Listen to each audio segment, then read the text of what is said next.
जय Hind everyone. Class 10th का chapter forest and wild life हम लोग करेंगे अध्यापक points. Forest and wild life क्या समझ में आता है आपको जब आप फॉरेस्ट या वाइल्ड लाइफ के बारे में सोचते हो या फॉरेस्ट के बारे में आप सोचते हो तो सबसे पहले पिक्चर कौन सी आपके दिमाग में आ रही है? वो है पहली फ्लोरा और दूसरी फौना। सर क्या मतलब होता है फ्लोरा का और क्या मतलब होता है फौना का? फ्लोरा का मतलब है वहां पे जितने भी पेड़ पौधे वगैरह हैं, और फौना वहां पे रिलेटेड जितने भी वाइल्ड एनिमल्स वगैरह हैं। इन्हीं से रिलेटेड हमारे ये 10th क्लास का चैप्टर है forest and wild life. So flora,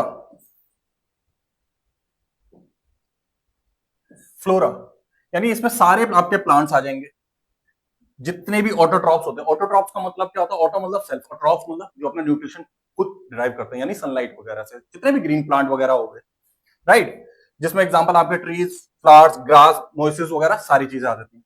तो फोना क्या है?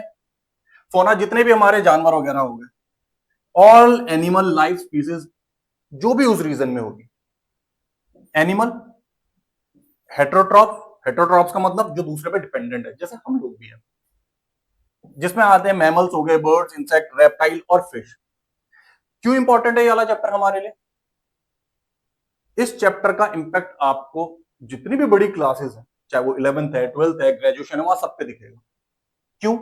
क्योंकि आज जितनी भी इंटरनेशनल ऑर्गेनाइजेशन मीटिंग करती हैं, उसका प्राइमरी एजेंडा होता है कि हम अपने एनवायरमेंट को कैसे सस्टेन करते हुए चलें। यानी डेवलपमेंट तो करनी है, लेकिन सस्टेनेबल डेवलपमेंट करनी है। कहने का मतलब कि आज जो भी हम रिसोर्सेज यूज कर रहे हैं, कुछ इस तरीके से करें कि फ्यूचर जनरेशन को उन रिसोर्सेज को यूज करने में, या उनके पास वो रिसोर्सेज रहे यूज करने के लिए।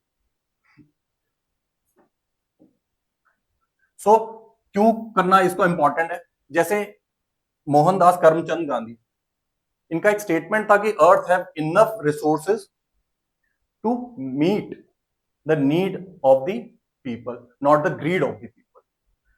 यानी एनवायरमेंट के पास वो सारे रिसोर्सेज है जिसकी जरूरत है कॉमन पीपल को है, लेकिन ग्रीड जिसकी वो कभी कंप्लीट ही नहीं हो सकती। तो ग्रीड पूरा करने के लिए कोई रिसोर्सेज नहीं है।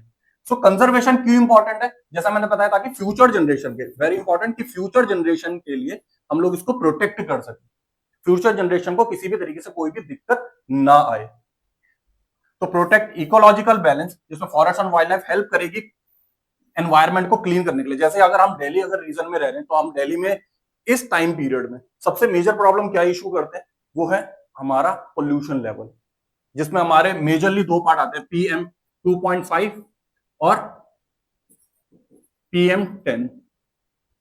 अब इनको कैसे कैसे करके गवर्नमेंट खर्च कर रही है ताकि एनवायरमेंट क्लीन हो पाए। आप लोगों ने देखा होगा दिल्ली में इस समय क्लाउड सीडिंग भी करी गई, राइट। लेकिन क्या कुछ इंपैक्ट हुआ? नहीं। क्यों? क्योंकि क्लाउड सीडिंग के लिए मॉइस्चर चाहिए होता है, मॉइस्चर था नहीं, इसलिए क्लाउड सीडिंग इंपैक्टफुल रहा ही नहीं।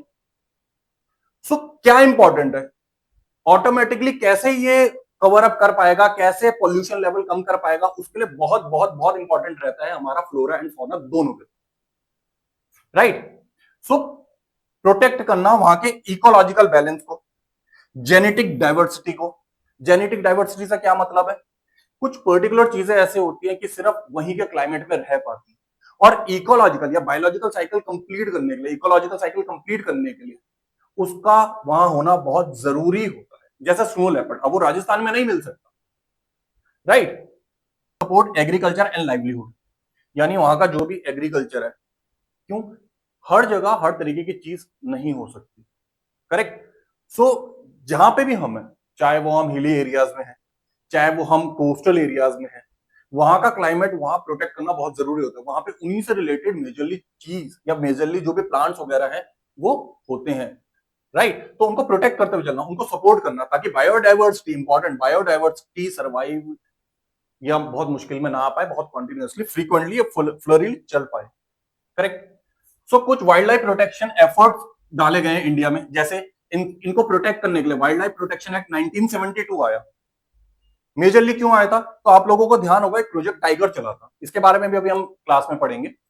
प्रोजेक्ट टाइगर चला था, क्यों? क्योंकि प्रोजेक्ट की कॉन्टिन्यूसली जो पॉपुलेशन है वो डिक्लाइन होती जा रही थी, राइट। जैसे 1952 में ऑन अप्रॉक्स डिक्लेयर कर दिया गया था कि चीता इंडिया में है ही नहीं। तो अभी रिसेंटली क्या हुआ, मोदी जी गए अफ्रीकन कंट्रीज में और वहां से चीता उठा कर लाए। क्यों? ताकि बायोडाइवर्सिटी कॉन्टिन्यूसली चलती रहे, बायोसाइकिल कंटिन्यूसली चलती रहे, ठीक है ना। आपने ट्रॉपिक लेवल पढ़ा होगा, कि कैसे T1 रोल प्ले करता है, फिर T2 आता है, फिर T3 आता है। तो हर ट्रॉपिक लेवल पर, हर एक ट्रॉपिक लेवल पर जो भी कैटेगरी है, लाइक प्लांट है, लाइक हम लोग हैं, लाइक कार्निवोरस है, ओमनिवोरस है, हर्बीवोरस है, वो अपना ही एक रोल प्ले करते हैं। आसान भाषा में बोले तो अगर सारी घासें खत्म कर दी जाएंगी या सारे डियर्स जो हर्बीवोरस है उनको खत्म कर दिया जाएगा तो फिर कार्निवोरस रह जाएंगे। ठीक है ना? फिर क्या होगा? अगेन इकोलॉजिकल साइकिल बिगड़ जाएगा। तो हर किसी की इंपॉर्टेंस है, इसीलिए इनको प्रोटेक्ट करने के लिए वाइल्ड लाइफ प्रोटेक्शन एक्ट लाया गया इंडिया में। मेजरली किस चीज के लिए प्रोटेक्ट करने के लिए? उस समय जो मेजर जरूरत थी क्या? टाइगर को प्रोटेक्ट करना। और सो सेकंड हमारा creation of the protected area. तो सेंट्रल गवर्नमेंट और स्टेट गवर्नमेंट ये कोशिश करती रहती है कि ऐसे एरिया को प्रोटेक्ट किया जा सके। जैसे करंटली क्या था, जो लाहौल स्पीति वाला एरिया था, स्पेसिफिकली स्पीति का जो एरिया था, कहां पर है? हिमाचल प्रदेश में। तो यहाँ पे क्या हुआ, इसको बायोडाइवर्सिटी पार्क बना दिया गया। क्यों? ताकि वहां के स्नो लेपर्ड और वहां की जो प्लांट स्पीसीज है उसको प्रोटेक्ट किया जा सके। राइट। सो अगला आता है मेजर कंजर्वेशन प्रोजेक्ट कौन कौन से लिए गए। जैसे प्रोजेक्ट टाइगर था, टाइगर को प्रोटेक्ट करने के लिए। प्रोजेक्ट राइनो था, वन हॉर्न राइनो, स्पेसिफिकली याद रखना वन हॉर्न राइनोज के लिए है। और वन हॉर्न राइनो को कहां पे प्रोटेक्ट किया जा रहा है, इसके स्पेसिफिकली कहां पार्क बनाया गया? तो Kaziranga national park. Right. So project hangul, जिसको कश्मीर स्टाइप में बोला जाता है, क्रोकोडाइल वगैरह, इन सबको प्रोटेक्ट करने के लिए, क्योंकि इनकी जो स्पीसीज या इनका जो काउंट था या जो पॉपुलेशन थी वो कॉन्टिन्यूसली डाउन चलते जा रही थी। कारण कारण था पोचिंग होना, राइट, या इनकी हड्डियों को बेचना बाहर जाके। तो उनको प्रोटेक्ट करने के लिए ये सब बैन करा गया और प्रोजेक्ट टाइगर वगैरह चलाया गया। इनको इलीगल घोषित कर दिया गया कि अगर कोई भी टाइगर को या वन हॉर्न राइनो को मारता है तो उस पर कानूनी कार्रवाई प्रॉपरली होगी। राइट। सो नेक्स्ट आते हैं, सिर्फ यही नहीं था, इसी तरीके से इंसेक्ट्स को, जैसे बटरफ्लाई, मोथ वगैरह हो गया, बीटल्स वगैरह हो गया, इनको भी प्रोटेक्ट करने का काम चलाया गया। सो बायोडाइवर्सिटी कंजर्वेशन शिफ्ट, ठीक है ना, जिसमें मेजर काम क्या किया गया? इंसेक्ट जैसे बटरफ्लाई, मोथ, बीटल वगैरह हो गए, इनको भी प्रोटेक्ट करते हुए चलना। और प्लांट्स जो कि वहां के एरिया का या एक मेजर कंट्रीब्यूशन प्ले करते हैं इकोसिस्टम को चलाने में, उनको भी प्रोटेक्ट करते हुए चलना। सो जैसा मैंने बोला था, मेजर जो आपके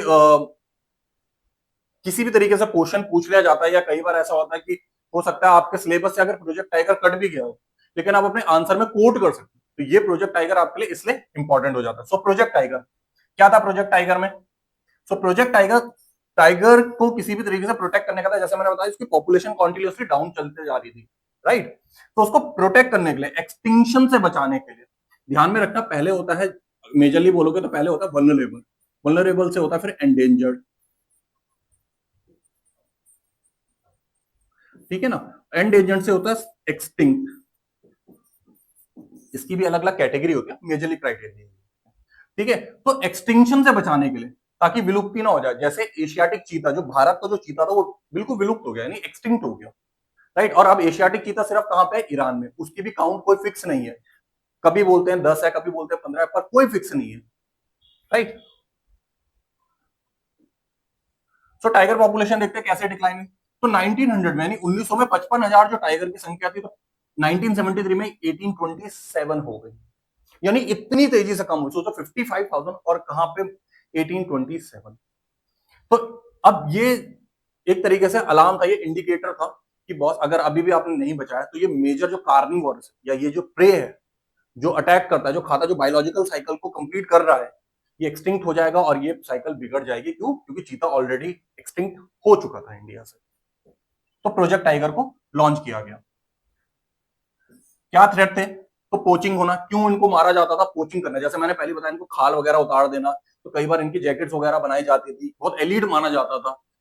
राइट। तो बिल्कुल पोचिंग को बैन कर दिया गया आगे जाकर। किसके लिए? स्किन वगैरह हाई डिमांड रहती थी इलीगल मार्केट में, बोन्स वगैरह बहुत यूज होती थी। जैसे आपको पता होगा एलिफेंट का जो एक दांत होता है वो भी यूज होता है कई सारी चीजों के लिए। आप कमेंट बॉक्स में बताओगे कि किन किन चीजों के लिए एलिफेंट का जो दांत है वो यूज किया जाता है। ठीक है। तो उसको भी अब मना कर दिया गया। और हैबिटेट लॉस होने लगा, यानी जैसे जैसे पॉपुलेशन बढ़ती जा रही थी, हम लोग पेड़ काटते जा रहे थे, और जो जंगल था, मेजर जो उनका घर था, वो सारा का सारा लॉस होते जा रहा था। राइट। इसी तरीके से कुछ ह्यूमन कंफ्लिक्ट होते गए, जैसे एनक्रोच करना फॉरेस्ट को, कंफ्लिक्ट होना ह्यूमन और टाइगर के बीच में, ये सब चलता रहा। सो ऑब्जेक्टिव क्या था जी प्रोजेक्ट टाइगर के? अगेन, क्यों कॉन्टिन्यूसली जो एंडेंजर टाइगर थे उनको प्रोटेक्ट करते हुए चलना, पोचिंग और इलीगल ट्रेड को जितना हो सके रोकना। ठीक है, प्रिजर्व करना टाइगर को नेचुरल हैबिटेट के लिए। हेल्दी प्रे है, ये हेल्दी प्रे है। प्रे किसको बोला जाता है, जो दूसरे को मारकर खाता है। तो प्रोटेक्ट करते हुए चलना इन सबको। करेक्ट। आप कमेंट बॉक्स में एक क्वेश्चन और दे रहा हूं मैं आप लोगों को, बताओगे कि चीता को एक तो मोदी जी लाए थे अफ्रीकन कंट्री से, करंटली हमारी प्रेसिडेंट जो है, आदरणीय प्रेसिडेंट जो है, वो भी एक किसी कंट्री में गई थी चीता को डिमांड करने के लिए। वो कौन सी कंट्री है, कमेंट बॉक्स में लिखकर बताओगे। और इकोसिस्टम कॉन्टिन्यूअसली सेफ चलता रहे। ठीक है। So major major tiger reserve कहां कहां बनाए गए, जिम कॉर्बेट उत्तराखंड में है, सुंदरबन पार्क वेस्ट बंगाल में है, बांधवगढ़ नेशनल पार्क मध्य प्रदेश में, राइट। इसी तरीके से Sariska wild life sanctuary Rajasthan में, मानस टाइगर रिजर्व असम में, और पेरियार टाइगर रिजर्व केरला में। अब किस तरीके से फॉरेस्ट और वाइल्ड लाइफ को हमने डिस्ट्रीब्यूट किया, क्या टाइप है इनके।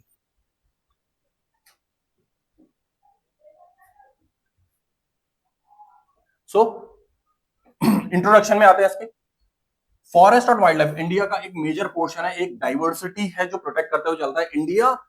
आप ये मान के चलो कि पूरे दुनिया का, जैसे हमारे कॉन्स्टिट्यूशन का प्रीफेस होता है जिसमें नॉर्मली बता दिया जाता है कि हाँ हमारे कॉन्स्टिट्यूशन में मेजरली मेजरली किन चीजों के बारे में बात की हुई है, इसी तरीके से इंडिया जो है ना, ये पूरे वर्ल्ड में एक अलग ही भूमिका रखता है। क्यों, इंडिया में बर्फ भी आ रही है, इंडिया में बाढ़ भी आ रही है, इंडिया में खूब बारिश भी हो रही है, किसी जगह तो कई जगह सूखा भी पड़ रहा है, कई जगह बहुत ज्यादा जंगल है। तो बहुत इंपॉर्टेंट रहता है, इसीलिए इनको प्रोटेक्ट करते जाना, ये डाइवर्सिटी को प्रोटेक्ट करते हुए चलना।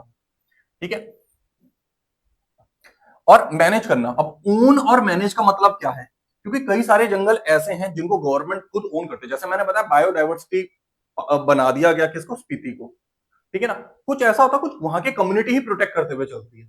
जैसे मेजरली अगर आप उत्तराखंड में जाओगे, हम इस चैप्टर के अभी आगे भी पढ़ेंगे, उत्तराखंड में अगर आप जाओगे या किसी हिली एरियाज में अगर आप जाओगे, तो वहां पे आज भी खाना जो होता है वो वही लकड़ी वगैरह जलाकर ही बनाया जाता है। क्यों, क्योंकि पाइपलाइन वहां पे जाना बड़ा मुश्किल है, और सिलेंडर उतनी ऊपर से नीचे तक या पहाड़ों में ले जाना वो भी एक रिस्की फैक्टर रहता है। सो आज भी लकड़ियों का यूज करते खाना वगैरह बनाया जाता है, राइट। अब वो लकड़ियां कहां से आएंगी, तो वो लोग क्या करते थे, एक जगह डिसाइड कर लेते थे और वहां पे पेड़ जरूर जरूर जरूर लगाते थे, ताकि फॉरेस्ट कवर जो है वो खत्म ना हो जाए। ये बहुत अच्छा कम्युनिटी इफेक्ट था।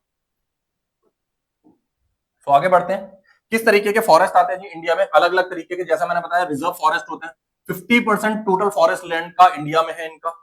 ठीक है। प्रोटेक्टेड कैटेगरी है, प्रोटेक्टेड का मतलब कि यहाँ पे आप जाके किसी भी तरीके की कोई एक्टिविटी नहीं कर सकते, जैसे मैंने अभी स्पीति का बताया। ठीक है ना। एक चीज और ध्यान में रखना, जब बायोडाइवर्सिटी हम देखते हैं तो उसकी सर्कल कुछ इस तरीके से बनता है कि ये आउटर पार्ट हो गया, ये इनर, और ये कोर पार्ट हो गया। ये कोर पार्ट जो है ना, यहां जाना बिल्कुल ही मना होता है। ये वो कोर एरिया है जहां पे बिल्कुल किसी भी तरीके की ह्यूमन एक्टिविटी स्ट्रिक्टली प्रोहिबिटेड है। ठीक। फिर यहाँ पे जो है वहां, यानी इस वाले एरिया में वहां की जो कम्युनिटी है उनको अलाउ कर दिया जाता है कि थोड़ी बहुत एक्टिविटी कर सके, और यहाँ पे एग्रीकल्चर एक्टिविटी कर सके, राइट। सो स्ट्रिक्टली प्रोटेक्ट कर दिया जाता है, हंटिंग ग्रेजिंग बिल्कुल मना है। कहां वाले एरिया में, अगेन जब कैटेगरी में बढ़ता है तो स्पेसिफिकली कोर वाले एरिया में। फिर कुछ प्रोटेक्टेड फॉरेस्ट होते हैं जैसे 1/3 जो है इंडिया का टोटल फॉरेस्ट का 1/3 जो है वो कवर किया हुआ इस प्रोटेक्टेड फॉरेस्ट में, यानी कि जिनको कैटेगराइज कर दिया गया है, राइट। और एम क्या है, अगेन वो प्रिवेंट करना फॉरेस्ट को डिप्लीट होने से, ताकि जैसे अगर आप मेरे को एक चीज बताना, लंग्स ऑफ अर्थ, अर्थ किसे बोला जाता है, लंग्स ऑफ अर्थ ये किसे बोला जाता है, और करंटली ये क्यों न्यूज में था। तो आप लोग अगर थोड़ा भी न्यूज वगैरह देख रहे होंगे तो लंग्स ऑफ अर्थ किसे बोला जाता है, अमेजोन जंगल। वहां पे कॉप 30 COP की मीटिंग हुई है, और वहां पे जब ये मीटिंग चल रही थी, यानी सारे दुनिया के जो भी एलिट लोग थे, यानी जैसे पीएम हो गए, जो प्रेसिडेंट हो गए, वो वहां पे जाकर मीटिंग कर रहे थे। क्यों, ताकि बचाया कैसे जा सके इन सब चीजों को। तो देखा होगा कि वहां की कम्युनिटी आ गई थी। क्यों आई, क्योंकि बोला जी पहले जो भी आप ये मीटिंग कर रहे हो वो तो बाद में करना, लेकिन जो माइनिंग वगैरह कर रहे हो पहले उसे तो रोको, राइट। तो लंग्स ऑफ अर्थ बोला जाता है अमेजोन जंगल। इसी तरीके से कुछ अनक्लास फॉरेस्ट है, ठीक है, जिसमें वेस्टलैंड आपके फॉरेस्ट एरिया जो कि government private individual local community own करती है, और ये लीज कंट्रोल कैटेगरी है। इसके बाद आते हैं स्टेट वाइज कैसे डिस्ट्रीब्यूशन हुआ। तो मध्य प्रदेश जहां पे 75% है इस फॉरेस्ट एरिया का, राइट। और इसी तरीके से कुछ percentage of reserve forest Jammu Kashmir, Andhra, Uttarakhand, Kerala, Tamil Nadu, Maharashtra वाले एरिया में भी आपको दिखेंगे। प्रोटेक्टेड फॉरेस्ट कहां पर है?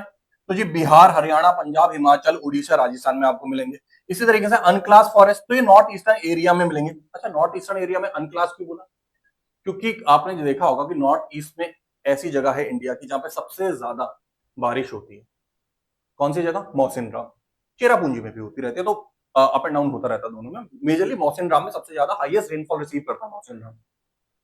अब अगर हाईएस्ट रेनफॉल होती है तो वहां पे ज्यादा चांसेस होते हैं कि एवरग्रीन जैसे फॉरेस्ट है, यानी ओवरऑल सारा एरिया वो फॉरेस्ट से ढका हुआ होगा, इसलिए अनक्लास बोल दिया जाता है कि वहां पे ज्यादा प्रोटेक्शन की जरूरत नीड है नहीं। इसके बाद आते हैं जी कम्युनिटी ऑन कंजर्वेशन कैसे चलता रहा। सो कम्युनिटी ऑन कंजर्वेशन हम इससे बजाय कि आगे चले, मेरा मानना यह है कि कम्युनिटी हमेशा ही अपने फॉरेस्ट को प्रोटेक्ट करने के लिए कुछ ना कुछ कदम उठाती ही रहती है। स्कीम्स के चलते कभी उन्हें डिस्प्लेस कर दिया जाता है, तो कम्युनिटी की तरफ से हमेशा ही प्रोटेक्ट करने की कोशिश लगी ही रहती है। जैसे अभी मैंने आपको उत्तराखंड या हिली एरियाज का एक एग्जांपल बताया कि कैसे वहां के लोग लकड़ियों से खाना बनाते हैं, तो उससे पहले वो पेड़ वगैरह भी उगाते रहते हैं कुछ एरियाज में, राइट। सो इसमें देखते हैं इंट्रोडक्शन। तो कम्युनिटी बेस्ड कंजर्वेशन जो है ये इंटीग्रल पार्ट है, अगेन जैसा मैंने आपको बताया था इंटीग्रल पार्ट है। क्यों? क्योंकि आप मान लो किसी को यहाँ पे अगर वो रोड है यहां से यहां तक आना है, तो वो सिलेंडर को कैसे कंधे पे उठाकर चलता रहेगा? क्योंकि बहुत मुश्किल होता है पहाड़ों के एरिया में नॉर्मली चलना भी, तो कंधे में उठाकर उस सिलेंडर को कैसे लाएंगे, राइट। सो अभी भी ये लकड़ी वगैरह का यूज करते हैं, तो ये क्या करते हैं, एक एरिया सेलेक्ट कर लेते हैं लाइक ये वाला, और यहाँ पे प्लांट उगाना शुरू कर देंगे ताकि आने वाले टाइम के लिए भी इनके लिए लकड़ियां की कमी कुछ ना रहे। तो ऐसे एनवायरनमेंट को ये रिप्लेस करते जा, एनवायरनमेंट को ये कॉन्टिन्यूअसली प्रोटेक्ट करते हुए जाते हैं। ठीक है, क्रूशल रोल रहता है वहां की वाइल्ड लाइफ और बायोडाइवर्सिटी को प्रोटेक्ट करने में इन कम्युनिटीज का।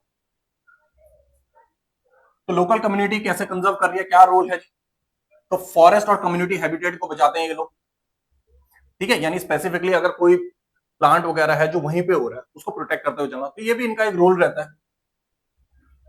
इसी तरीके से कम्युनिटी और गवर्नमेंट का कोलैबोरेशन रहता है कि गवर्नमेंट के साथ मिलकर वहां के एरिया को प्रोटेक्ट करने के लिए कुछ बातचीत करी जाए, कैसे उनको और प्रोटेक्ट किया जाए, क्या मेजर प्रॉब्लम है जो गवर्नमेंट को बतानी चाहिए कि जिसके गवर्नमेंट वैसी स्कीम्स वगैरह इंट्रोड्यूस करें ताकि वहां के एरिया को प्रोटेक्ट करते हो जाए। तो ये रोल भी किसका है?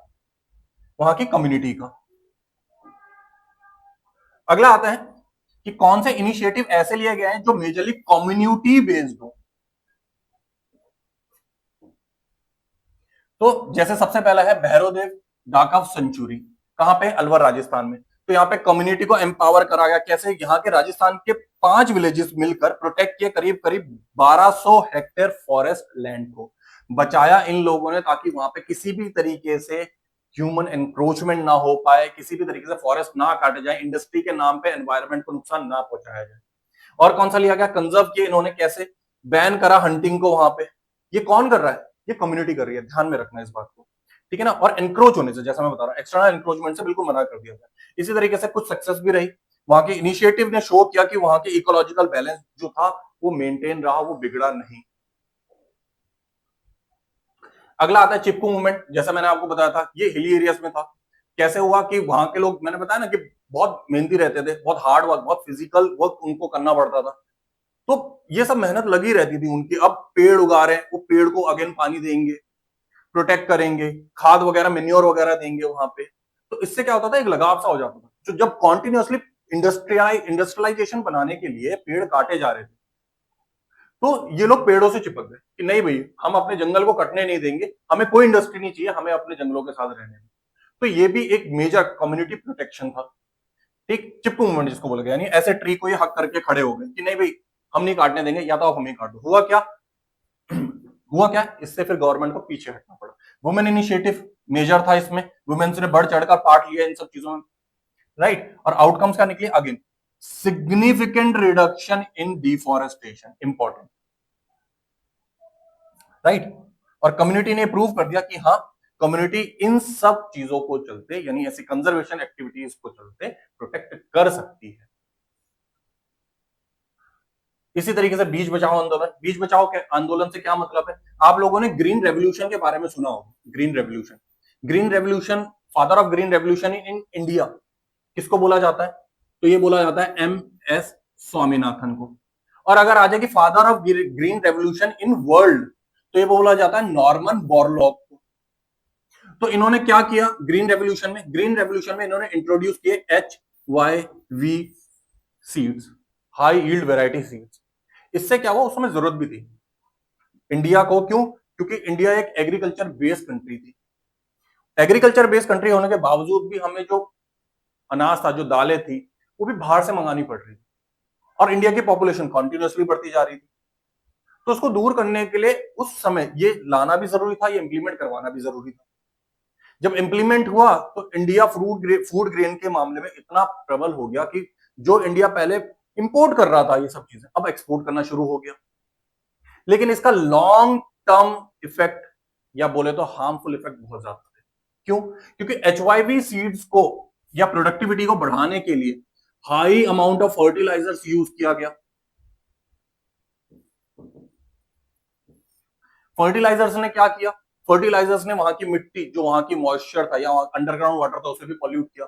जो सॉइल का जो अपना एक फर्टिलिटी लेवल था उसे खत्म करते चले गए, सेलिनिटी बहुत ज्यादा हो गई। ठीक है ना, इसीलिए अब हम किस तरह मूव ऑन हो रहे हैं, ऑर्गेनिक फार्मिंग की तरफ, राइट। तो ट्रेडिशनल सीड को प्रोटेक्ट करने के लिए भी कम्युनिटी ने ये कुछ आंदोलन वगैरह किए। ठीक है, ट्रेडिशनल सीड को प्रोटेक्ट करते हुए चलना, ऑर्गेनिक फार्मिंग करना। ऑर्गेनिक फार्मिंग का मतलब है जो मिनिमम टू मिनिमम फर्टिलाइजर का यूज हो, जिसमें केमिकल यूज बहुत मिनिमम हो, राइट। सो इंश्योर करना ऑर्गेनिक फार्मिंग को, बायोडाइवर्सिटी को, और सस्टेनेबल एनवायरनमेंट को प्रोटेक्ट करते हुए चलना। Protecting and sharing seeds. अब आते हैं जी ज्वाइंट फॉरेस्ट मैनेजमेंट। सो ज्वाइंट फॉरेस्ट मैनेजमेंट, अब ज्वाइंट फॉरेस्ट मैनेजमेंट क्या है, तो क्या करा, जैसे आप लोगों ने पावर शेयरिंग में पढ़ा होगा कि 11th शेड्यूल आया और 12th शेड्यूल आया, इस चीज से रिलेटेड, ताकि जो एंड लेवल पर्सन है, एंड लेवल गांव का एक व्यक्ति भी है, गवर्नमेंट की जो भी स्कीम्स होगी बेनिफिट इस तक पहुंच पाए। तो उसके लिए क्या करा, 11th शेड्यूल आया, 11th शेड्यूल आया पंचायती राज सिस्टम से रिलेटेड, और 12th शेड्यूल आया म्यूनिसिपल कॉर्पोरेशन से रिलेटेड। क्यों लाया गया ये, कि इसलिए लाया गया क्योंकि एक एमपी का एरिया होता है बहुत बड़ा, एमएलए का भी होता है, फिर उससे छोटा होता है, लेकिन होता तो काफी बड़ा है। तो मॉनिटर्ड पूरा हो सके, मॉनिटरिंग कंप्लीट हो सके, इफेक्ट हर एक पॉलिसी का एंड व्यक्ति तक पहुंच पाए, इसके लिए डिसेंट्रलाइज किया गया। ठीक उसी तरीके से कैसे हम फॉरेस्ट को बेहतर तरीके से बना सकते हैं, तो ज्वाइंट फॉरेस्ट मैनेजमेंट लाया गया। इसमें क्या गया, छोटी छोटी कम्युनिटी या इंस्टीट्यूशन बनाए गए, और वहीं के लोगों को ट्रेन किया गया कि हाँ किस तरीके से आप इसको और प्रोटेक्ट करते हुए चल सकते हो, और ये फायदा भी हुआ। तो सबसे पहले इसको लाने वाला उड़ीसा में 1990 उड़ीसा था, 1988 में पहला स्टेट था जिसने अडॉप्ट किया था ज्वाइंट फॉरेस्ट मैनेजमेंट को। विलेज लेवल इंस्टीट्यूशन क्रिएट किए गए, फॉरेस्ट डिग्रेडेशन को प्रोटेक्ट किया गया, रीजनरेट की गई एक्टिविटीज को वहां पे कि कैसे और फॉरेस्ट को डेंस किया जा सके। ठीक है, और सस्टेनेबल यूज सिखाया गया कि कैसे ह्यूमन एक्टिविटी भी चलती रहे और एनवायरमेंट भी प्रोटेक्ट होते हुए चलता रहे। तो बेनिफिट क्या हुआ जी इसके, जो नॉन टिम्बर फॉरेस्ट थे वो भी प्रोटेक्ट हो सका, इसमें हनी वगैरह प्रोडक्शन और अच्छा हुआ। तेंदू लीव्स, तो तेंदू लीव्स किसको बोलते हैं, आप लोगों ने बीड़ी सुनी होगी, तो वो बीड़ी इन्हीं तेंदू लीव से बनती है। तो वहां के लोगों को स्पेसिफिकली ये बोल दिया गया कि हाँ बॉस, इस वाले एरिया से या ये जो जंगल है यहाँ से आपकी कमाई अगर इन लीव से है, तो हम स्पेसिफिकली यहाँ पे किसी को आने नहीं देंगे, यानी जो भी आपकी कमाई होगी वो स्पेसिफिकली आप ही की होगी। तो इससे क्या हुआ, वहां के लोगों को और प्रोत्साहित हुए किन सब चीजों के लिए, ताकि हम इनको प्रोटेक्ट करते हुए चलें, यही हमें आगे कमा कर देंगे। तो और पेड़ लगाए गए उनसे रिलेटेड, राइट। तो ये बेनिफिट होते चले गए। ठीक है ना, इसी तरीके से फ्रेमवर्क करते गए, जो वहां के forest department, local community plus forest department मिलकर काम करते चले गए, और इससे समझ में आया कि हाँ इकोलॉजिकल हेल्थ और ह्यूमन एक्टिविटी कैसे हैंड बाय हैंड चल सकती है, कैसे एक साथ चल सकती है। की लेसन्स क्या मिले हमें इससे, अगेन लोकल पार्टिसिपेशन बहुत बहुत ज्यादा इंपॉर्टेंट है एनवायरमेंट को प्रोटेक्ट करने के लिए, राइट। कम्युनिटी इन्वॉल्वमेंट, बेटर करती है मॉनिटरिंग। जैसा मैंने आपको बताया था कि 11 शेड्यूल और 12 शेड्यूल क्यों लाया गया था, इसीलिए ताकि स्कीम्स की प्रॉपर मॉनिटरिंग हो पाए, ताकि एंड लेवल के पर्सन को उसका इंपैक्ट मिल पाए, उसका इफेक्ट हो पाए, राइट। तो इसी तरीके से मॉनिटरिंग हो सकेगी। और कौन सबसे बेहतर मॉनिटरिंग कर सकता है, यानी अगर मैं अपने घर की मॉनिटरिंग मैं सबसे ज्यादा बेहतर कर सकता हूँ इंस्टेड ऑफ द कि गवर्नमेंट कोई स्कीम लाए।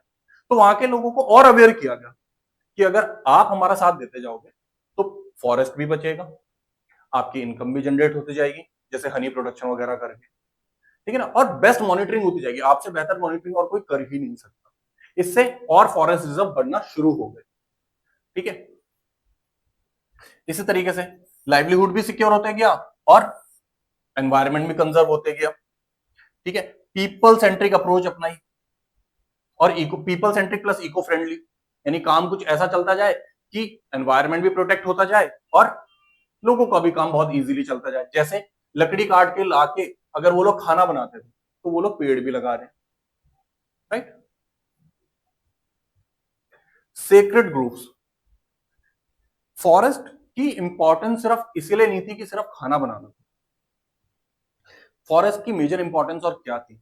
आप लोगों ने मेजरली ध्यान दिया होगा जब भी हिंदू मैरिजेस वगैरह होती है, शादियां होती है, तो वहां पे एक पेड़ जरूर लगाया जाता है जब बेदी बनाई जाती है, जहां पे 7 फेरे लिए जाते हैं। अगर शहर में तो अब आर्टिफिशियल वगैरह कर दिया जाता है, लेकिन अगर आप टिपिकल गांव वाले एरिया में जाओगे तो वहां पे आज भी इसकी इंपॉर्टेंस बहुत ज्यादा रहती है।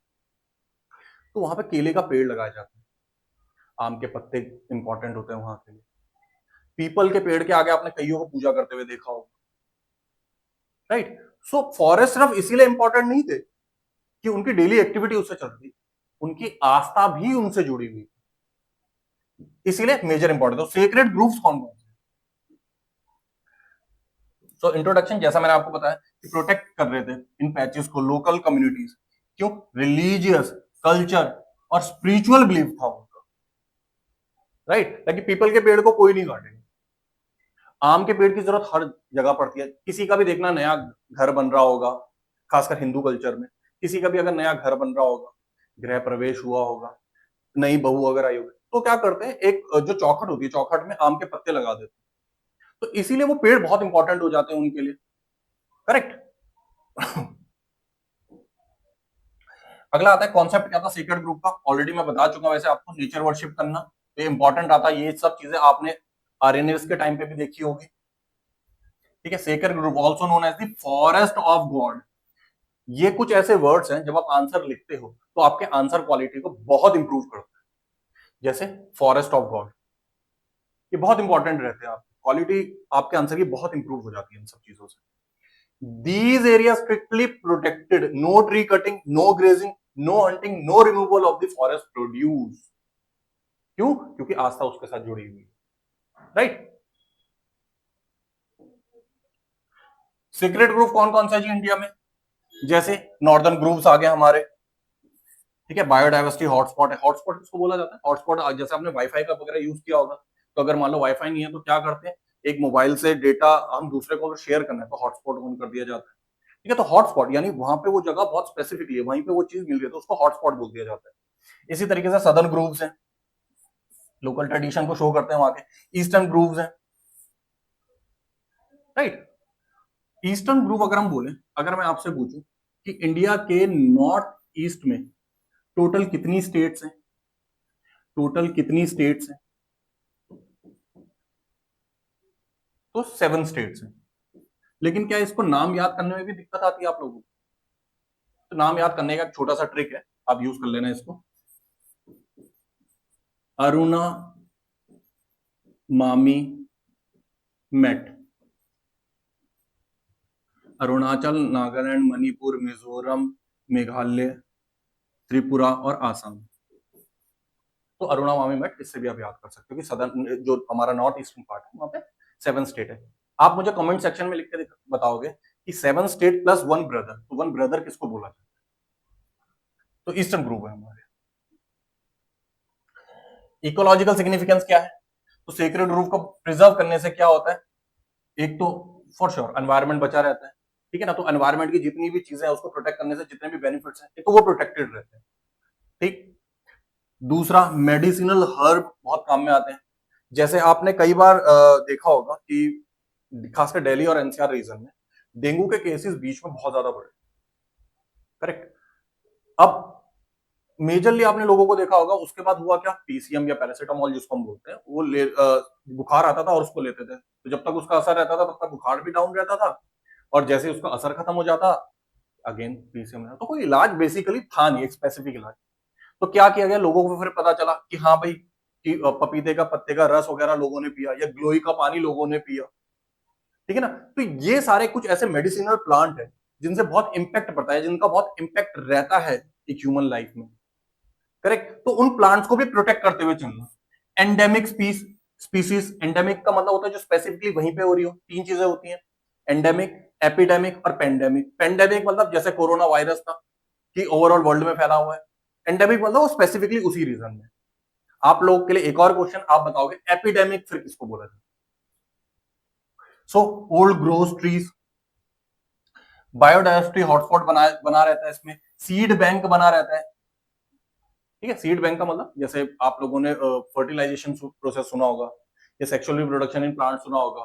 तो उसमें क्या होता है, उसमें एंडोस्पर्म होता है, जिसमें जो उसका मेजर पार्ट होता है, टॉप वाला पार्ट, क्या बोलते हैं उसको, एंथर। एंथर क्या कंटेन करता है, पोलन ग्रेन्स। ठीक है ना। तो पोलन ग्रेन्स को एक जगह से दूसरी जगह पहुंचाने के अलग अलग फैक्टर्स होते हैं, जैसे आपका एयर हो गया, वाटर हो गया, बर्ड्स हो गई।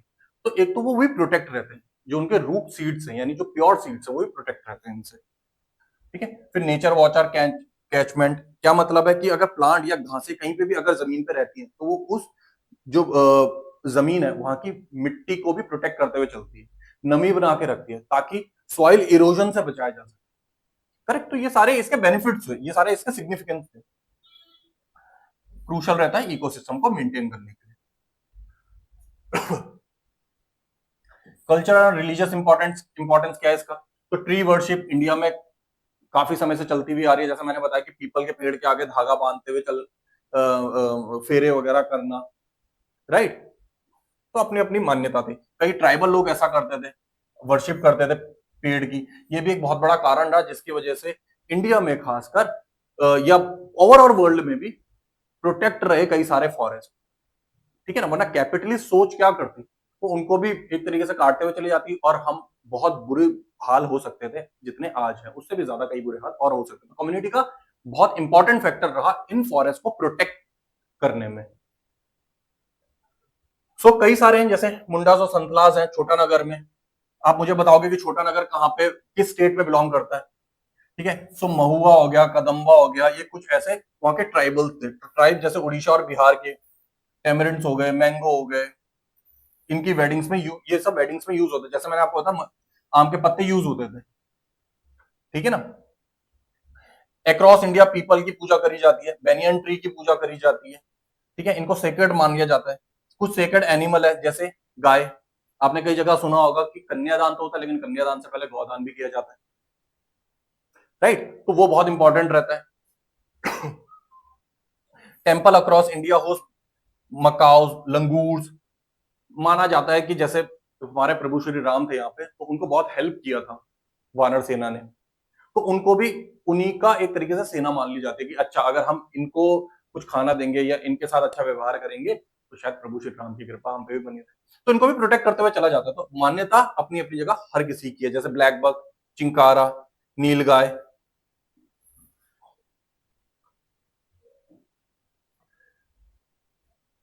सो ये था फॉरेस्ट और वाइल्ड लाइफ से रिलेटेड पूरा चैप्टर। किसी भी तरीके का अगर कोई डाउट आता है, कमेंट बॉक्स पे आप मेरे को लिख कर दो, मैं आप लोगों तक पहुंचूंगा कमेंट बॉक्स के जरिए, और जितने भी डाउट्स होंगे उसको क्लियर करते हुए भी चलेंगे।